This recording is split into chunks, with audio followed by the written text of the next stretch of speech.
simplement. La touche, la prise de balle pour les Parisiens par Chabal avec un départ. Et peut-être l'essai de Stein. Et l'essai de Stein. Peut-être entaché dans l'avant de passe. Mais non, petit arbitre qui le valide. Jean Garcès qui valide l'essai de Stein sous les perches avec encore une fois une action de jeu déployée par les Parisiens dans les 40 mètres sur une touche.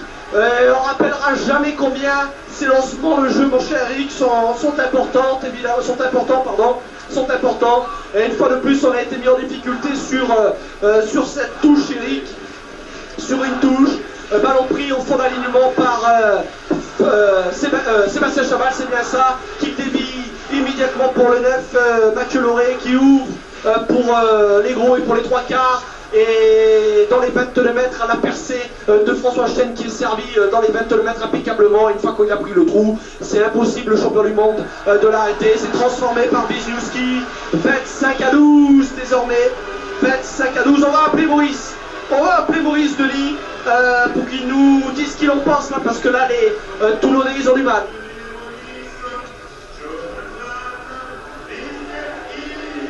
Et vous entendez un changement. Alors, il y a un changement ou il n'y a pas de changement? Non. Alors, j'ai pas trop suivi, excusez-moi, mais j'étais concentré sur autre chose. Non, il n'y a pas de changement, tout simplement. Il annonce la transformation de Wisniewski. Maurice, bonsoir. Et c'est l'école quand même de la part des Parisiens. Et tout part d'une touche.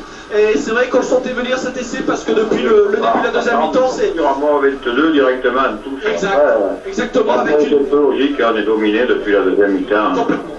Donc, après, ça veut dire qu'à un moment donné, ça passe. Alors je voulais juste, Maurice, que vous reveniez sur ce...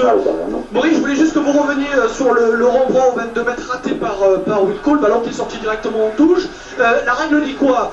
Soit on revient à une touche à l'endroit où le ballon a été tapé, donc sur la ligne des 22 en l'occurrence, soit les Parisiens peuvent prendre une mêlée, c'est ça? Oui, c'est mêlée sur la ligne des 22 ou touche sur la ligne des 22 ou à refaire, c'est dans la règle aussi. D'accord, et le fait que les Parisiens aient choisi la mêlée, ça veut dire qu'ils se sentent forts, Maurice, évidemment.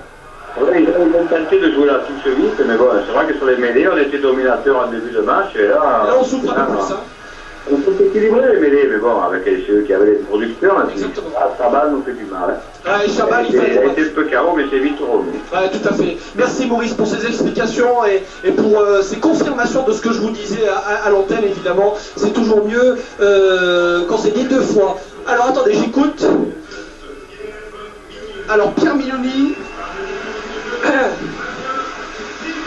Alors Pierre Mignoni, vous l'avez entendu par le speaker du stade qui laisse sa place à Fabien Cibré, dont c'est la première apparition, si je ne me trompe pas, l'ancien Biarro, puisque c'est, vous savez Eric, le jeune Biarro de 24 ans qui, c'est un joker médical, c'est pas un joker médical, si c'est en quelque sorte c'est un joker médical, c'est un joker en tout cas, recruté par le rugby club toulonnais, et il joue pour la toute première fois, c'est pas la première fois qu'il est dans le groupe, mais c'est la toute première fois qu'il joue avec le RCT, et bon, on va voir, est-ce qu'il vaut ce Fabien Cibré, un jeune espoir de 24 ans, lui qui était gêné, en tout cas, il ne pouvait pas jouer au Biarritz Olympique, il ne jouait pas, il faisait banquette au Biarritz Olympique, évidemment paré par l'international français Dimitri Yachvili. Là, le jeu est arrêté, mon cher Eric. Qu'est-ce qui se passe? Voilà, il va y avoir une douche, c'est bien ça. 25 à 12, Eric. Oui, 25 à 12. Plus 13, donc ils sont à l'abri de quasiment 2 essais transformés, les joueurs du Racing. Et là, c'est vrai qu'on attend avec impatience tout simplement la réaction de la part des Toulonnais. On va voir ça, il va y avoir du son neuf apporté avec, me semble-t-il, la rentrée de Chéné et la rentrée de Missoup, donc Missoup en troisième ligne et Chéné en deuxième ligne. On va voir ça, et c'est vrai que pour moi, en troisième ligne, on est dominé avec un grand match de Sébastien Chabal, mais surtout Toulon qui fait beaucoup trop de fautes de mètres pour espérer pour le moment faire quelque chose. Attention là, parce qu'encore une fois ça va vite avec le numéro 6, Léo, qui charge, il bat au sol, il libère son ballon pour Lauré qui botte légèrement par-dessus. On a perdu le ballon. Oh là là, la faute de main Jamie Robinson à 10 mètres de la ligne, c'était chaud, il était sous la pression de Bobo qui avait délaissé son côté droit pour venir à gauche là, de l'attaque du Racing et sous la pression Jamie Robinson qui a sorti le ballon en main, il n'a pas commis d'en avant, il a fait en arrière, il a essayé de se saisir du ballon sans y parvenir et le ballon qui est sorti, il y a deux nouveaux changements. Alors attendez.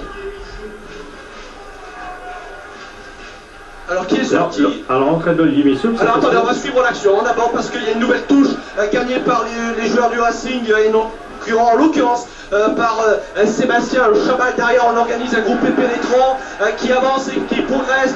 Des parois là, attention avec un deuxième temps de jeu, ça va vite avec Loré qui libère le ballon. Et ils auraient été peut-être un peu présomptueux là, les joueurs du Racing, avec un ballon tapé en direction de Bobo et le ballon qui finalement a été récupéré par les joueurs du Rugby Club Toulonnais qui vont donc pouvoir se dégager. Alors il y a des changements côté Toulonnais. Je vous ai annoncé la sortie de Pierre Miloni et la rentrée de Cyprès. Il y a Olivier Michouk qui rentre en 3e ligne, mais j'ai pas vu qui était sorti, Eric, il faut m'aider là. Ah ben j'ai pas vu non plus, on a eu le temps de voir juste l'entrée de Olivier Missoub. Bon écoutez, vous savez ce qu'on va faire de toute façon, le score est de 25-12, on joue depuis 61 minutes de jeu, l'heure de jeu est donc dépassée. On va faire une petite pause, la deuxième et la dernière sur France Bleu Provence Toulon, 102.9 et sur internet évidemment www.francebleu-provence.com et on revient dans une petite minute, le temps de se rafraîchir un petit peu et de respirer un tout petit peu, et donc on revient ici à Iptu-Manoir pour cette 15e journée de top 14, 25-12 pour le Racing. Il reste 19 minutes à jouer, tout de suite. Vous habitez Toulon? De 7h à 9h, commencez la journée avec le programme toulonnais de France Bleu Provence. L'information de votre ville, la circulation, les spectacles, les loisirs et bien sûr toute l'actualité du RCT. France Bleu Provence 100% Toulon de 7h à 9h sur le 102.9. Noël rend le bon prix encore plus beau cette semaine. Gagnez la plus belle crèche que vous n'ayez jamais vue. Une centaine de santons, les personnages les plus célèbres, des animaux, ânes, moutons, bœufs, mais aussi des arbres et des arbustes. Nous y rajoutons des décors. La place du village avec la mairie, le moulin à eau, le moulin à vent, des maisons, le terrain de boules et bien évidemment la grange pour accueillir la Sainte Famille. Et nous y rajoutons des cadeaux France Bleu Provence. Une crèche présentée dans la vitrine de la boutique des Santons Escoffier 96 quai du Port à Marseille et en photo tout de suite sur francebleu-provence.com. À vos jeux tous les matins, entre 9h et midi. Jeudi 10 décembre, le campus Santé Timone à Marseille accueille le premier colloque Média Santé. Aujourd'hui, Internet nous en apprend beaucoup sur notre santé, mais change aussi les relations entre patients et médecins. Toute la journée, des tables rondes et colloques réuniront spécialistes et professeurs sur ce sujet. Et le soir à 19h, le grand direct sur France Bleu Provence, Santé qui dit la vérité. Le premier colloque Média Santé sur le campus Santé Timone de Marseille, c'est ce jeudi 10 décembre. Renseignements et inscriptions, média-santé.com et francebleu-provence.com. France Bleu Provence Rugby, le RCT en direct. Frédéric Chapuis. 18h24 sur le 102.9 et francebleu-provence.com. On retrouve tout de suite au stade du Manoir Fred Chapuis pour une pénalité pour les Toulonnais. Ouais, pour les Toulonnais, effectivement, à 25 mètres des perches, face aux perches. Johnny Wilkinson, pénalité accordée par Jérôme Garcès pour une rentrée sur le côté du regroupement côté parisien, donc ils sont sanctionnés fort logiquement par Jérôme Garcès. La pénalité qui va arriver, le temps pour moi de vous donner les changements, c'est Sonny Bill Williams qui laisse sa place. Alors attendez, est-ce que ça passe? Ça passe, là. D'abord on va revenir au direct évidemment, voilà, avec 25 à 15. Voilà, exactement, 63e, pardon, excusez-moi, je me prends un peu les pinceaux. 63e minute de jeu. Wilco qui a inscrit cette nouvelle pénalité, 25 à 15, donc moins 10 pour les Toulonnais. Il y a eu alors deux changements. Alors Kantepomi qui est arrivé. Alors voilà, Kantepomi qui a remplacé Sonny Bill Williams. Le temps de noter ça sur mes petites fiches, c'est toujours plus pratique. Et la sortie de Ross Skitt en deuxième ligne et la rentrée de Christian Chélet, le numéro 18. Voilà pour les changements pour le moment côté toulonnais, en espérant que ça apporte un petit peu de fraîcheur. Pas de changement pour le moment côté parisien, mais ça va arriver à deux changements, le 19 et le